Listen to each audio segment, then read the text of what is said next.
Hello, welcome back to Lunchbox World. Now you can see today's lunchbox idea. It's a really fun one and this is just perfect any time of year. So we've used Jus Rol pastry and we've made it into little mini pizza bites. Now some of our most popular videos on the channel have been the mini tortilla quiches, so I'll put all the links above, and any of the mini lunch series and any of our healthy lunchbox ideas. So today it is some little mini pizza bites, and so let's get straight to it and show you how really quick and easy it is, just with a few store cupboard items or things that you'll have readily in your fridge or freezer. Okay, so we've got the Jus Rol, we've got the tomato puree, just a smattering of that, we've got the cheddar cheese and ham and pepperami.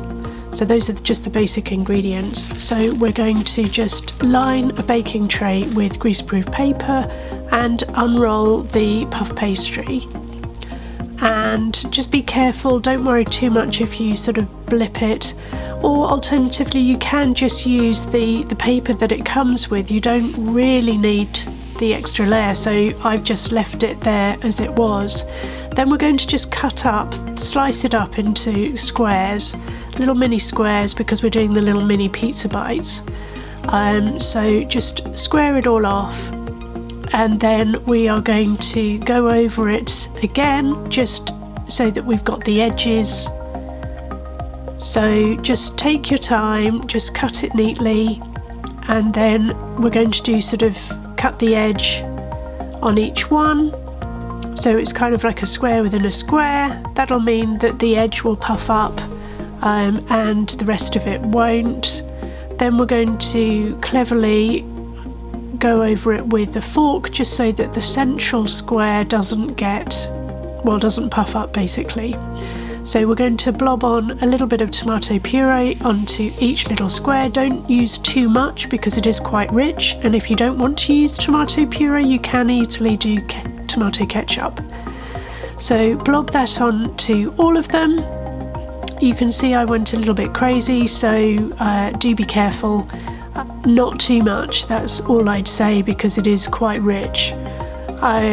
So we'll blob all of those, and then with the back of a little teaspoon I just splodged it more neatly over the little square, so it's just not in one central point.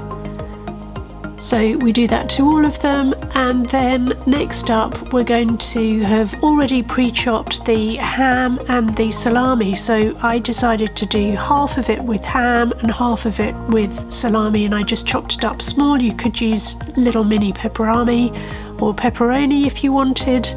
I just had some pepperami slices, but I did pick out the little bits of black pepper because that is quite a strong flavour for little ones.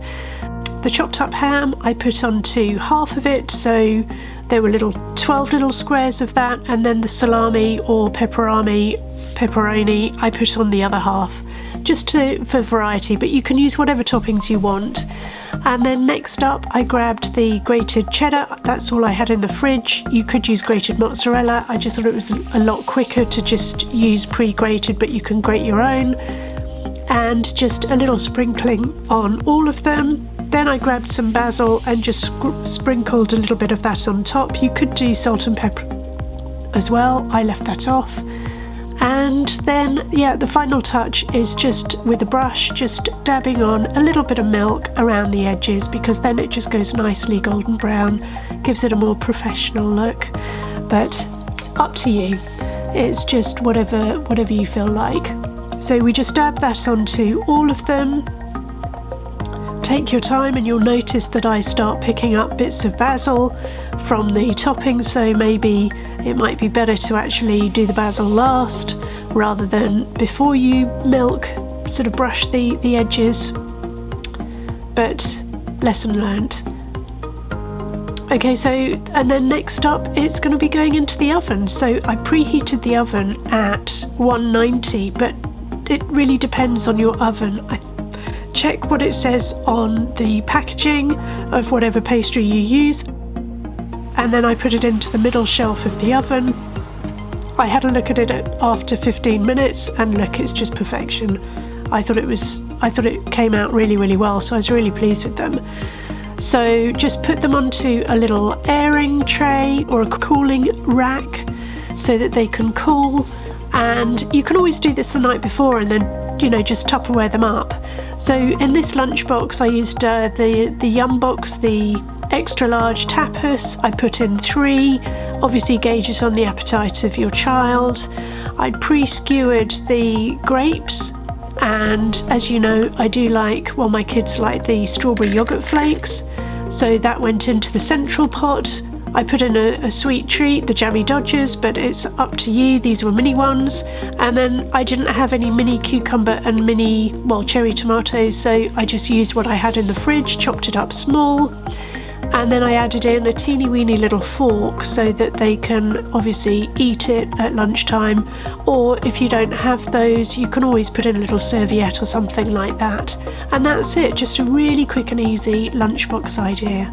Lots of colour, and you know, you can adapt it to whatever pizza toppings they like, and it's just a bit of fun, and you know exactly what's gone into the lunch. So there you have it. So what do you think? Do you think you'll try it? I mean, it's super colourful, and like I say, it just needs a little bit of planning. You can see that we've used just the Jus Rol pastry, the puff pastry, which I forked over to make sure that it doesn't all puff up, and ham, salami, whatever toppings you want. You can just make it just mozzarella and cheese. I just had cheddar cheese in my fridge, so just use what you've got, and just kind of, what I'm trying to do is just show you how really easy everything is, just with a little bit of planning ahead of each week. And yeah, just using items that you have in your fridge, freezer or store cupboard. So if you're new to the channel, huge big welcome. We have a website. We are at Lunchbox World across all social media. So if you like these ideas, be sure to subscribe, hit the bell so you get the notification. Check the links above because there's loads more videos that will help you kind of get into the swing of things, maybe inspire you with your lunch packing journey, and check the description box below because there's lots more information there as well. So until next time, let's see you in the next video. Bye now.